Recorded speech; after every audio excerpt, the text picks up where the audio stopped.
How you going? I'm Mixy, and today we have to sit through another episode of Fallout. I'm finally able to review episode 2 of season 2 of Fallout a full 5 days after it airs. Goddamn Christmas, I love ya, but you're killing me.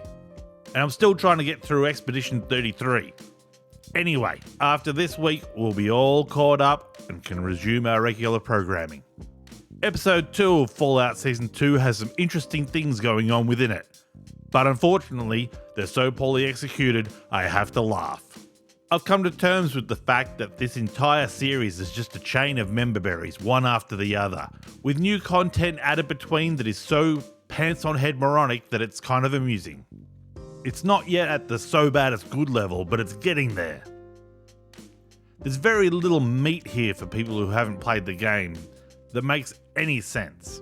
Everything is a callback or a retcon of something from the games to the point where even people who've played the games are confused.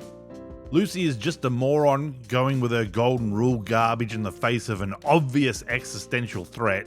The ghoul is constantly withholding information that will get them both in serious trouble. Hank is evil incarnate to a cartoonish level. The Brotherhood is a frat house.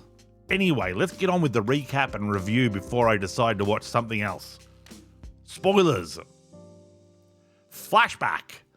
Shady Sands, a young, small enough to fit in a fridge Maximus, is strolling through the streets, greeting passers-by and getting duck eggs. NCR troopers on patrol, idyllic. Papa Maximus making the world's first water bore / rad remover. On the very day Shady Sands gets nuked. The place had so much promise. I also appreciate that he hands the experimental water to his sexual partner. Kingy. Haha, the troopers did say patrolling the Mojave almost makes you wish for a nuclear winter a lot. Credit where it's due, the Brahmin does look good. Maybe a little too hairy. I always thought the Brahmin were like naked leather, like mole rats, but still, good job making it look realistically like a cow with 2 heads. I would have thought the weirdest thing wasn't the guy repeating the same sentence over and over, but the fact that there's a supply caravan with only 1 guard. Don't look at the camera, kid! So Hank had access to reliable mind control devices that worked long range and didn't cause the victim's head to explode 15 years ago? And why did he program the soldier to repeat that one line? Must have been the flaw in his Vault's implementation. Works almost perfectly, but the recipient also experiences echolalia. Oh my god, he was towing a nuke. So this is one of those things that seems okay on first watch, but then a little bit of thought causes it all to fall apart. What was the detonation sequence of the bomb? It wasn't when you reach Shady Sands. It wasn't when you stop moving. It wasn't even when somebody uncovers the nuke.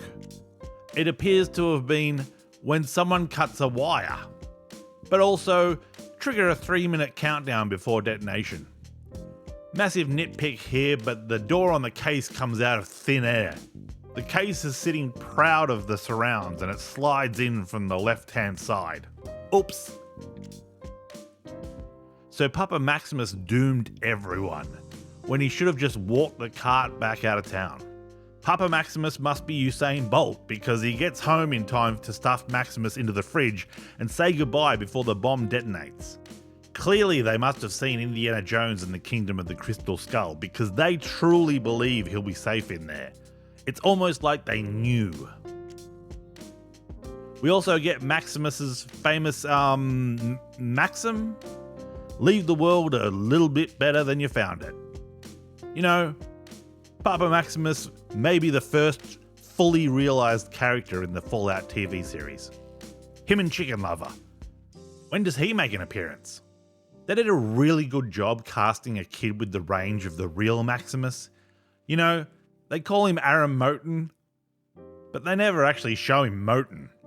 They really should have animated a lot more ejecta from that mushroom cloud for the size of the crater.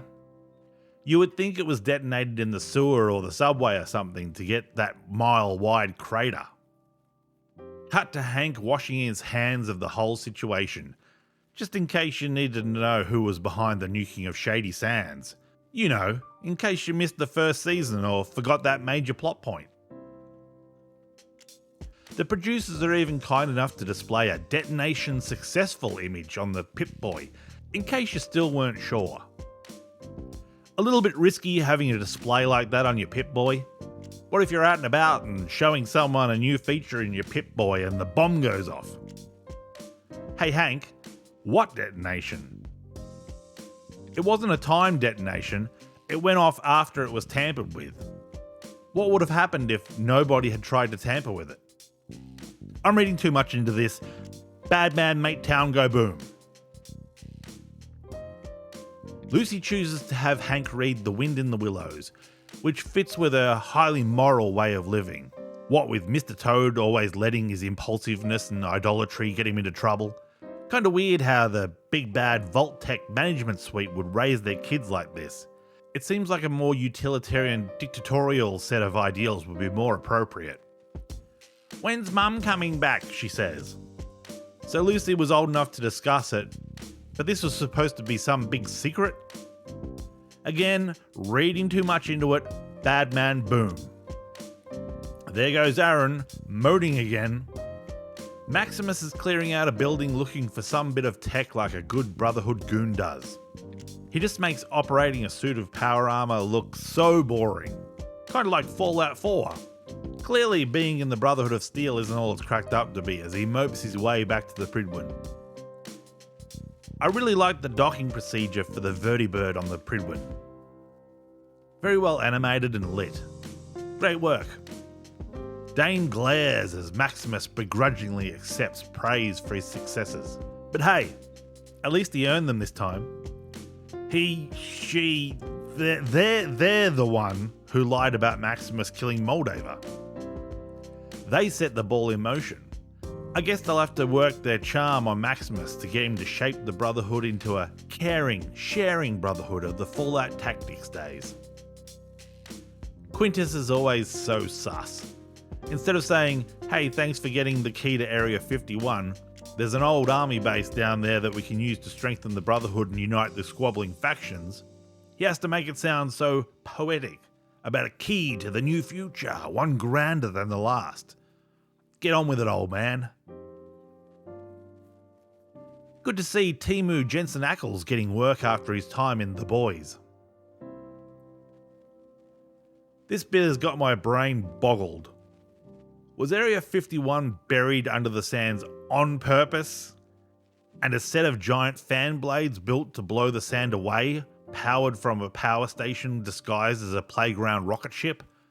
Or did the US Air Force build wind turbines that can retract into the ground, act as fans to remove sand, and are powered from a playground rocket ship? Reading too much into it. We want a cool reveal where a building is uncovered from the desert sands. Quintus calls Maximus "my son" and aligns himself with Papa Maximus's maxim of leaving the world a better place than you found it.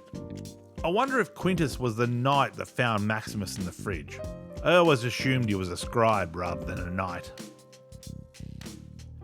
The adventures of Quirkchungus and Skeletor continue, with Lucy admonishing the ghoul for being so abrasive, stating, "Wouldn't you want your family to see that you're still a good guy? Lady, if I were Cooper Howard, I'd be considering pumping hot lead into my better half's thought box." So Lucy regales the ghoul with Dickens's A Christmas Carol, breaking the fourth wall with this episode releasing Christmas week. Again, ironic because it's about a wealthy miser learning to share his wealth with the community. Why is Hank letting his kids read such filth? It'll give them ideas. As they continue down the road, they pass a derelict hospital. You know, those multi-story hospitals that are out in the middle of the desert, miles away from any of those annoying people. They're lured in not by the temptation of fresh water, or a bed for the night, or even the possibility of some stim packs that somehow got overlooked for 200 years. You know, locked in a floor safe with some bobby pins, some money, and a pipe pistol. No, they're lured in by a screaming woman. I thought this was going to be a trap, But to the writer's credit, they managed to avoid that trope. But they did manage to fall upon the old, don't give your companions the vital information that they are obviously missing trope. They're waltzing in with their guns holstered or slung over their shoulder. I would be like a Colonial Marines fire team. Check those corners. It's like they know they have plot armor. This hospital is a pretty good set. Good detail, good vibe, pretty creepy. And here we have the ghoul purposefully keeping information away from Lucy. He mentioned that people in tunics don't deserve medicine. Now, he could have told Lucy about what the Legion is and what they do, and why helping these people is a bad idea, but instead he just spouts judgments about their value to society. Not helpful at all. It's one of my pet peeves when a character just doesn't say the thing that needs to be said. Oh, hi, Markiplier. And why wasn't this guy screaming out? It was only the woman. Are they playing on the fact that people think only women deserve help? At first, I thought that the ghoul was choking on that flesh because it had been ghoulified, but I guess it was actually because it was poisoned by the scorpion. Would have been nice if the injured girl had said, hey, there's a massive scorpion in here, look out. Lucy is all about the golden rule, but she doesn't care that this woman basically led them into a trap. Again, this woman just says they're back and doesn't explain what they are. Surely the ghoul or Lucy should be asking her, what is they? Why are you barricaded in here? What caused the other guy to be injured? But no, because that would make too much sense. Pretty good effects on the little scorpion babies. It's just very convenient that they never use their sting. They have plenty of opportunities, but they just jump on them and wiggle around. Is this the last we see of Scooby-Doo? That damn dog is useless. It's either running away or it's sitting silently while there's a clear threat approaching. Shouldn't it be barking or whimpering? My assumption is that they can get the dog to react to human beings or actual physical props in the real world, but they can't get it to easily react to CGI. So he is out of here. Even when Mama Scorpion comes in, she's too busy nibbling on a baby to even bother fighting or stinging the ghoul. Notice how all the while the big scorpion is eating the little scorpion, the ghoul just sits there and does nothing until the big scorpion has finished eating the little scorpion and then decides to run away? That's something that I just noticed all the time, is when the camera is focused on one thing, what are the other things in the room doing? It's like if they're off screen, they no longer exist. I guess it must have been a right-handed scorpion, because once he breaks off its right arm, it never once attacks him with the left claw. Even when it's right on top of him, it doesn't use the left claw or the stinger. It could have stung him 1 million times in the face, but it just waits for him to rummage through his saddlebag and get the grenade out. Pretty good effects with the scorpion and the scorpion babies. It's kind of reminiscent of face huggers from Aliens. Does anyone else get the feeling that the slave girl should have had trouble speaking, considering she's just been punctured by a scorpion sting through her chest? She took that one like a champ. Almost as well as she takes that shoulder charge from Lucy. Damn, she barely even flinches. And why would that slave girl want to go back to the Legion? Shouldn't she be begging them to take her away? I don't know. And Lucy's like, once I take her home, I'll come back and help you out. But she doesn't know how far away this woman lives. She could be 3 days away or a week away. It's like she knew that she was a 2-hour walk away from the Legion camp. It's the writer's knowledge of the complete story leaking through into the world, into the brain of the characters. Sloppy writing. They could have had a line where the woman says, our camp is 2 miles from here, or something similar. Great, more vault stuff.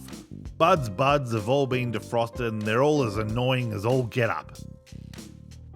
This thing is boring and dumb. This chick asking if she should be able to see by now gets a response of, relax Claudia, there's been a change of plans. How does that answer our question?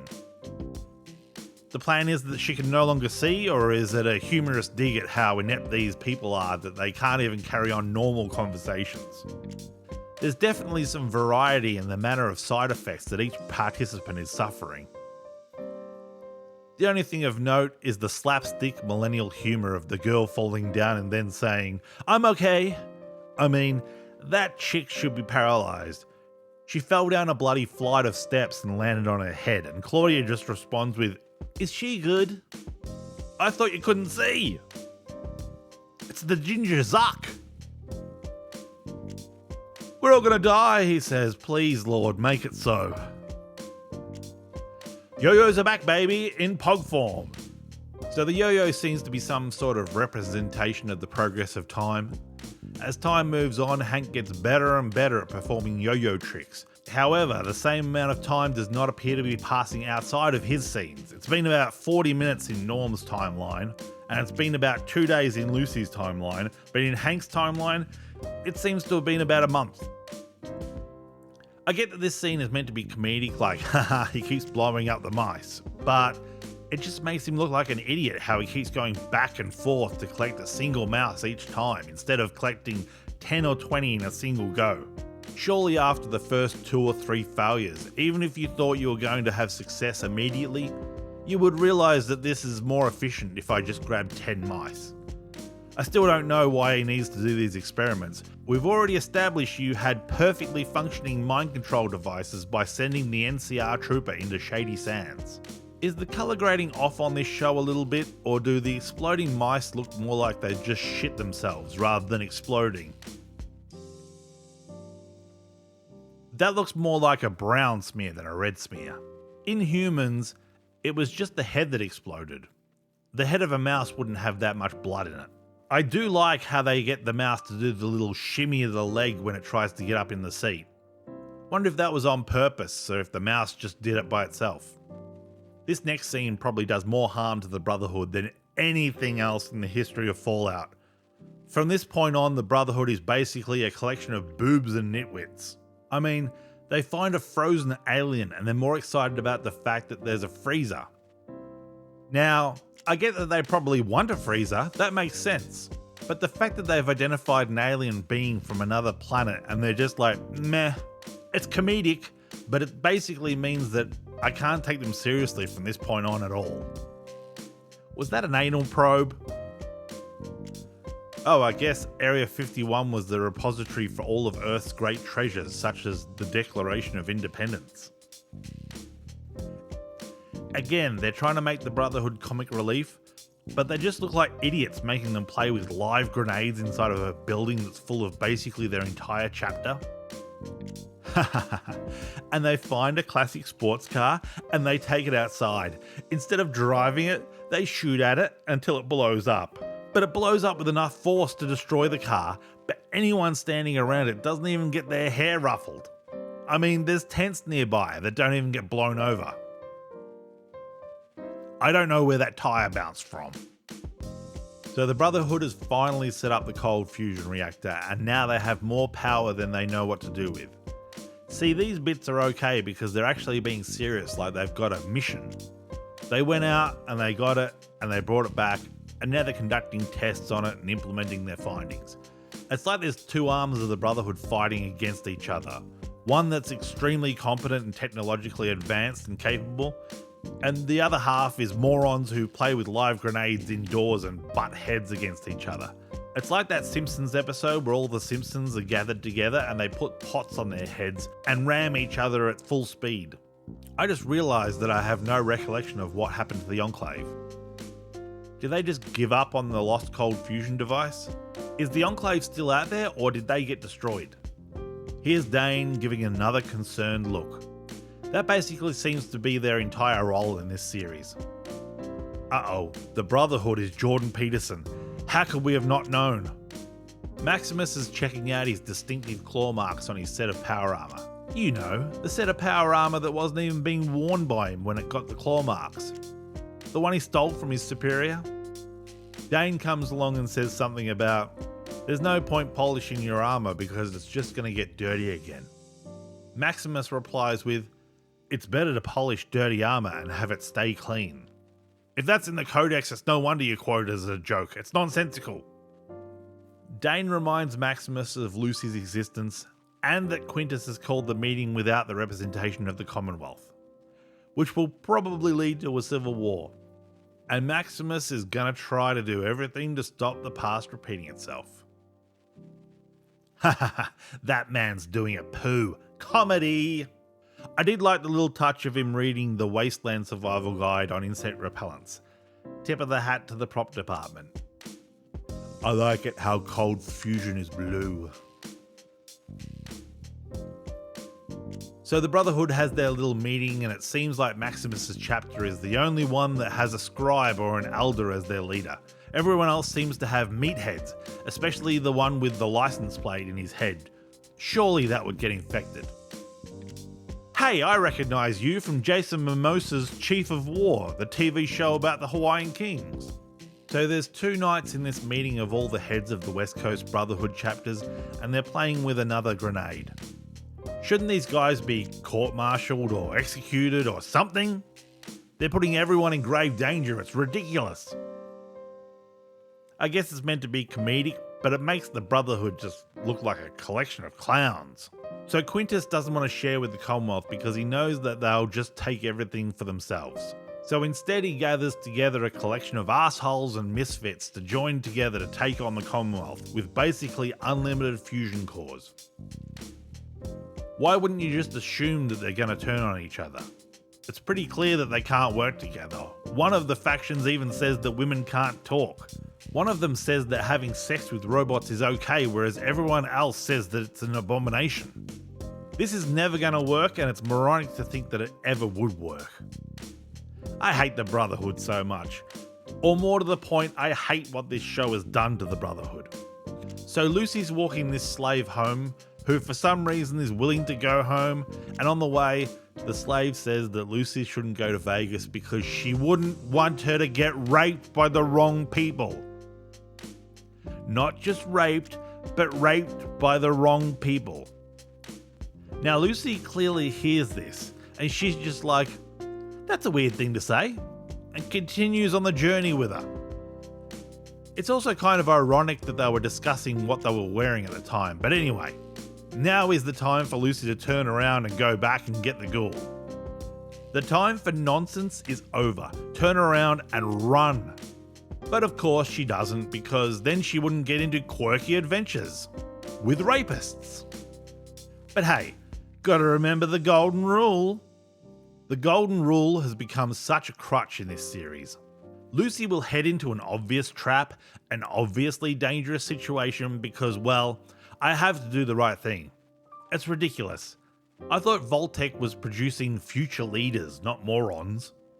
So back to the Vault, and Norma's convincing Buds that this is all part of the plan.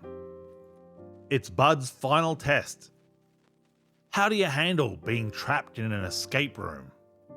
So he takes a container of sticking plasters and convinces them quite easily that these are in fact merit dots. As these are all ass kissers who are just looking for praise from a superior, they go along with it. Now, there's a line in this scene that I think the writers had intended it to come across one way, but in production it came across another worse way. When Norm tells them about the merit dots, one of them replies with, "Wait a minute." Now I feel like the writers intended it to be like, "Wait a minute," making Norm think that his ruse was being seen through before continuing his line about being in a meeting about the ventilation ducts. But instead they just delivered the line normally and just adds nothing to the scene. How long until someone questions that Norm has a Vault 33 jumpsuit instead of a Vault 31 jumpsuit? Will it ever be brought up? Hank has progressed to using human subjects because the mice were so small that it was hard for him to work on that scale. I really think you should have put that guy's hands into the, I guess you'd call them handcuffs, earlier in the piece. Why wait until he comes to before you shove his hands into them? Maybe because evil man's stupid, right? But Hank justifies using this guy as a human guinea pig because he only bought a ticket for himself into the vault rather than his entire family because they were so expensive. Again, you already have mind control devices that were capable of getting someone to walk across the desert into shady sands. What happened to those devices? And you could tell what was going to happen as soon as the camera panned around the corner. I guess we only have money for 2 exploding heads. God damn, the scene where Lucy gets captured by the Legion is dark. I finally got myself an OLED TV and I was like, I'm gonna watch this episode again and see if I can see what's going on. And nope, it's still really dark. So maybe Bud's buds are the best and brightest because they found a way out of the vault almost immediately. First try around. Round of applause for Bud's buds. Still, no one has mentioned the fact that he's wearing a Vault 33 jumpsuit, even though they're all staring directly at his back as he's climbing up the wall. Maybe all their vision hasn't come back yet. Hands up who thought that ventilation grill would be maybe waist high, but it's actually 2 stories high. Ah yeah, this is Norm's first time that he can remember of being outside. Meanwhile, all of Bud's buds think that they just got into the vault 20 minutes ago, and the outside world should be the same as it was an hour ago, but it's actually been 200 years, so it's a bit of a shock for them. And now the Brotherhood are doing some sort of feats of strength, just beating up on each other. Surely that's going to destroy their power armor. I gotta say, I cringed so hard my neck almost broke when that guy did the pelvic thrusts. So Maximus is once again unimpressed.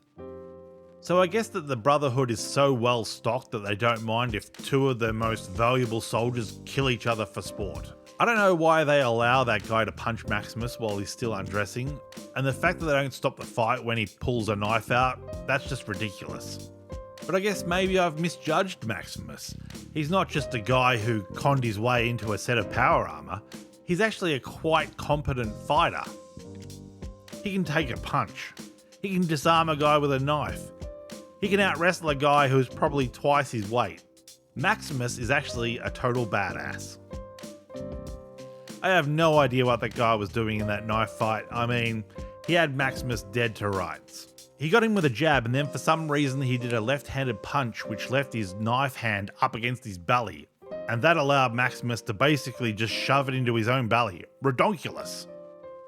So in this episode we've gone from Maximus getting praise and being called son by Quintus and feeling like he really belongs, to basically Quintus telling him he's on his own in this knife fight and he has to fight his way out against all odds.